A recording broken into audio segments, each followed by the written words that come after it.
আমি সবসময় সংসারকে গুছিয়ে রাখতে চেষ্টা করি। খুবই ভালো লাগে নিজের সংসারের কাজগুলো গুছিয়ে রাখতে। নারীর কেমন ভাগ্য, তাই না?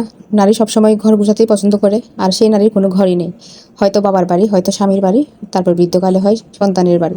নারীর বাড়ি আসলে কোথায় হয় না। অথচ একটা নারী ছাড়া একটা সংসার কখনোই চলে না।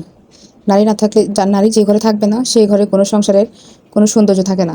আর সেই নারীর কোনো বাড়ি নেই, ঘর নেই। অনেকগুলো কঠিন কঠিন কথা বলে ফেললাম। হ্যালো এভরিওয়ান, কেমন আছেন সবাই? আশা করছি সবাই অনেক ভালোই আছেন। তো আমার ডেলি ব্লগগুলো আপনাদের সবার কেমন লাগে, আমার কী টাইপের ভিডিও আপনাদের ভালো লাগে, আমাকে একটু কমেন্ট বক্সে জানাবেন। আপনাদের সাথে গল্প করতে করতে আমার কাজ অনেকটা প্রায় হয়ে গিয়েছে। এখন ঝাড়মোছ দিয়ে এখন সবগুলো পরিষ্কার করব, ঘর ঝাড়ু দিয়ে দিব।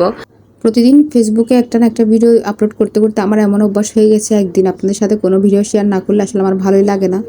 এমন আসলে পর্যায়ে চলে আসছে, এটা নেশার মতো হয়ে গিয়েছে। প্রতিদিন একটা না একটা ভিডিও আপলোড করতে হয়, আপনাদের সাথে সব কিছু শেয়ার করলে আমার মনও ভালো থাকে। আর সবচেয়ে বড় কাজ হলো, সব কাজ সেরে আমি ফ্রেশ হয়ে একদম ঠাকুর পূজা দিয়ে নিচ্ছি।